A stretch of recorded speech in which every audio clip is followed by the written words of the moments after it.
Good, y'all? Dr.Trehunna. So I'm always talking about how to lose weight, and I'm always giving you tips on how to lose weight. But a lot of women are kind of in that middle area where they're like, hey Trey, I don't really want to lose weight. I really don't want to gain weight. I want to learn how to tone.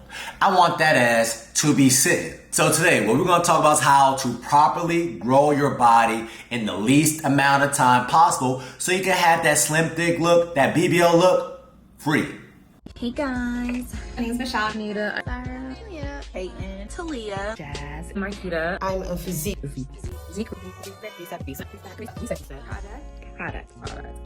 Product. Period. You love to see. What do a lot of women want when they go into the gym? A lot of women not trying to get big, they're not trying to get bulky, you ain't trying to look like a man, right? They always say, I want to be toned. I want to be defined, but I don't want to be getting too big, too strong. If you're not taking any peptides, no SARMs, no testosterone, no IGF-1, these things, such as steroids, you're not going to get big or bulky like a man. It's humanly impossible. Men naturally got 10 times more testosterone than you. So a man got 10 times more testosterone than you, that means we can grow 10 times larger than women naturally. As long as you're not shooting yourself up with steroids or testosterone, you have nothing to worry about. But a lot of women think this comes easy as well. So they say, oh, well, I know if I start going to the gym and I train hard for a year, I'm gonna start looking like a man. That's not the case. Majority of men train for decades with an S, and they still don't look the way that they want. That's because it is very hard for the human body to grow muscle because the body's all about sustainability and it wants some sort of homeostasis. Your body don't care about vanity. Your body does not want to get too big. Your body wants to be conservative and efficient. It don't care about muscle mass. It just needs as much muscle possible for your daily tasks. That's why I see runners how they look. They skinny, they jog, they look frail, they look like a crackhead, right? But they're not toned. Right? But then when you see women who lift weights, how do they look? They got the body that you want. And the reason why is because they're giving their body a stimulus to say, hey, based off my environment, me lifting weights, I need you to grow this muscle. All right? So if you're sitting around the house, eating popcorn all day, watching Netflix, you got a bonnet on your head, and you're not lifting weights, your body's not going to grow. I don't care how much resistance band training that you're doing. I don't care how much air squats you're doing. Your body's not going to grow as fast as a woman who's actually lifting weights. You need to put your body under a stimulus that's not accustomed to.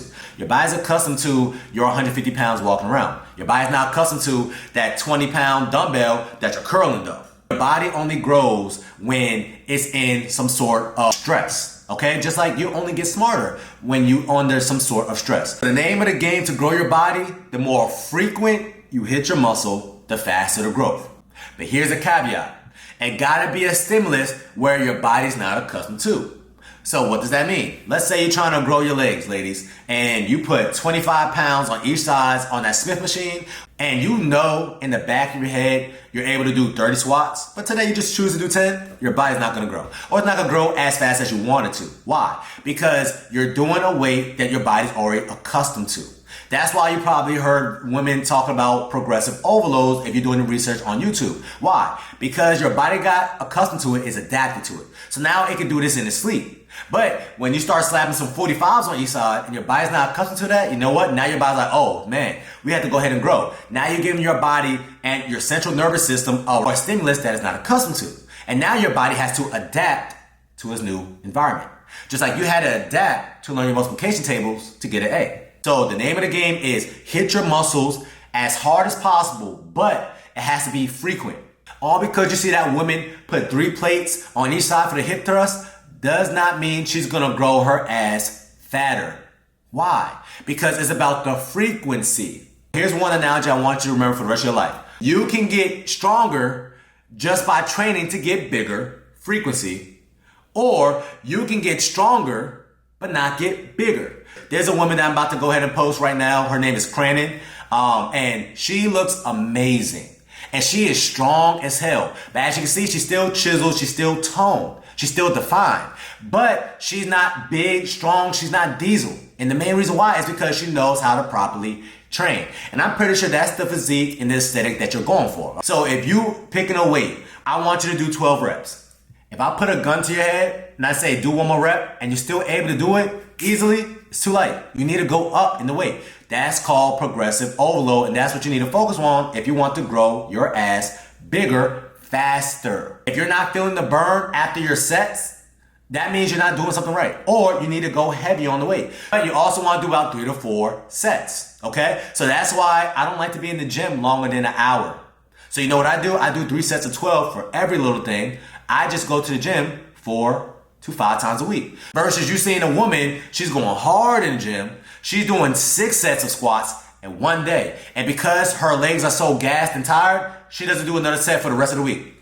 She's doing leg day, arm day, bicep day, back day. That is not smart. The only people that you see that's doing that type of format is people that's on testosterone or steroids. So you, as a natural lifter, you're probably taking some creatine, you're probably taking your protein powder. You need to hit that muscle more times, more frequently, so you can grow that muscle faster. After you hit that 10, if you're not able to do another rep to make it 11, that's perfect for you. That's what I want you to do. Now, if you're able to do 12 and you're able to do another rep and chill and relax with your friends, you're not huffing and puffing, that's too light for you. I want you to go ahead and move up on the weight. All right? Now, 2, why more frequent training works. It produces more IGF-1 in your body. IGF-1 is a hormone in your body that helps your body grow. Okay? So everything in your body grows, but it needs a signal to make it happen. Also, it's going to drop a protein in your body called myostatin. What myostatin do, it inhibits muscle growth. Your body doesn't want to have too much muscle on this frame. Why? More muscle, more metabolically active tissue. That means we need more calories. Back in the day, we wasn't able to eat calories whenever we want to. We used to have famines. So the more muscle you had back in the day, the more likely you're able to die if a famine arises. So your body doesn't want to have as much muscle, okay? But now because, thank God, we all live in the 21st century, you can eat technically as much as you want. So what I want you to do is make sure that you're frequently training, but you also have to eat an adequate amount of calories. But once again, because you're frequently training, your body's going to produce IGF-1. This is going to allow your bodies to produce more androgen receptors, have more satellite cells, which is going to allow your body to grow more muscle, decrease myostatin, which means that your body can build a little bit more muscle, and it's going to allow your body to have more glycogen storage, which means what? You can eat more carbs. Ladies, you can eat more carbs, more of that rice, more of that sweet potatoes, more donuts, more cheat days, right? Last but not least, it's gonna upregulate your bone density. What happens to women over the age of 40 on average? Menopause. Estrogen, the main hormone that you have in your body that women already knows about, this helps your body keep its bone density. That's why you see a lot of women, when they be hit perimenopause or in full-blown menopause, they start to have osteopenia or osteoporosis. Now, if you fall and you're 60, you break your hip, you're out of there.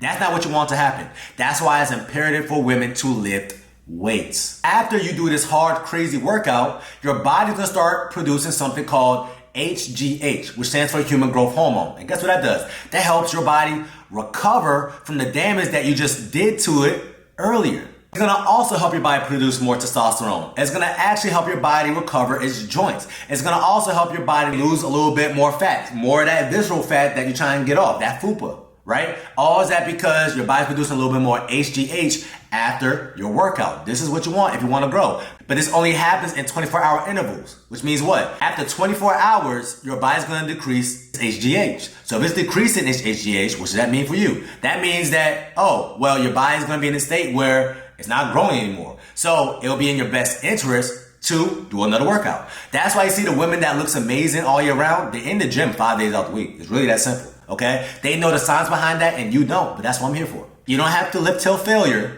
but you want to feel the burn every set. If you're not feeling the burn at all, that means you're playing yourself. That means you're kind of low-key wasting your time. When you're feeling the burn, that's your body signaling to you that, hey, we are actually using our fast twitch muscle fibers. If your body's using its fast twitch muscle fibers, which is our type 2 fibers, our fast glycolytic fibers, then that means your body is working hard enough where it has to adapt to something. Also, I'm gonna give you a cheat code that I usually give to my clients, but I'm gonna go ahead and give it to you right now. All reps matter.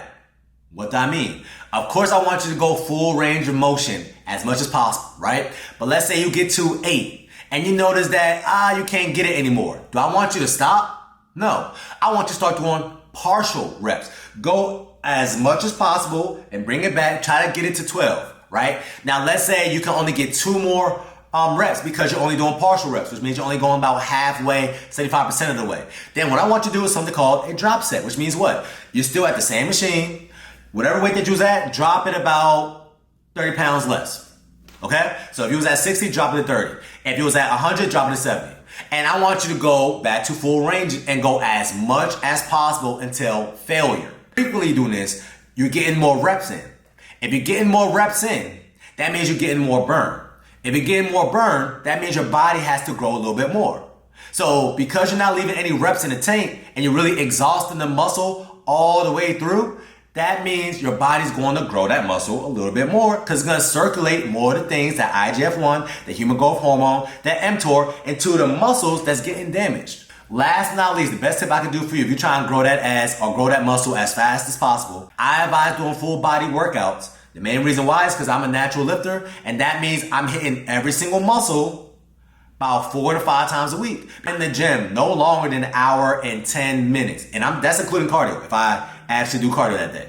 But you don't gotta do full body. What I want you to do is do some research on push-pull splits or upper body, lower body. But at the end of the day, you're gonna notice that these people always talk about being in the gym at least 4 times a week. Make sure you focus on the eccentric movement for every single movement. Let's say this is the machine.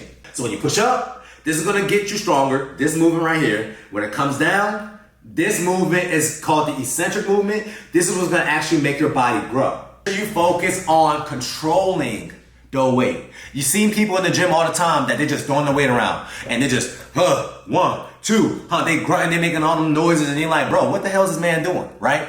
You don't want to do that. You want to control the weight. So that's why you want to pick a weight where it's not too heavy, so you're not doing all that crazy grunting, right? You're not ego lifting, but you're able to control it. So you come down, you allow it to come up. It took you about 1 second to come down. You want to go 3 seconds up.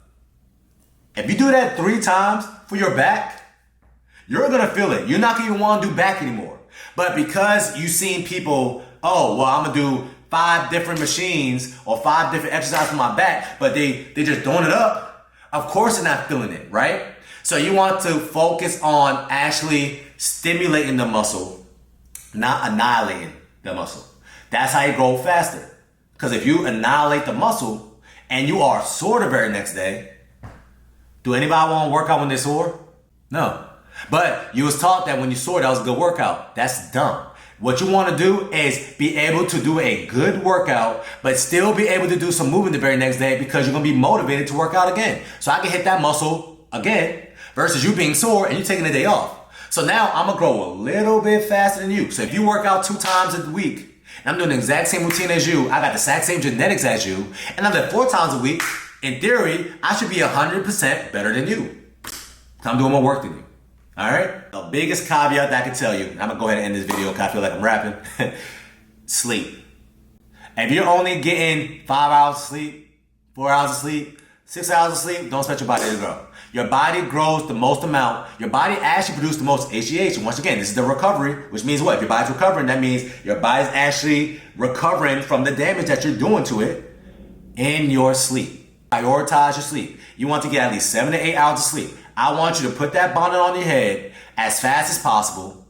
Please do not work out 10 o'clock at night, 1 o'clock at night, 3 o'clock at night, because that's going to interrupt your sleep schedule, which means what? You're kind of low-key working out for no reason. Because you're not going to be able to go to sleep after that workout if it's 10 o'clock. Why? Because your adrenaline, your epinephrine and norepinephrine is up, and your body's in a flight or fight mode. So it's going to take longer for you to go to sleep. So ideally, any workout is better than no workout, but it'll be in your best interest for the fastest muscle growth to work out before 8 p.m. Ideally. Hopefully y'all learned something today. That's your reset tip of the day that's going to help you stay snatched all the time. During the summertime, frequency is the name. Take that heavy shit out the game. Talk to you soon.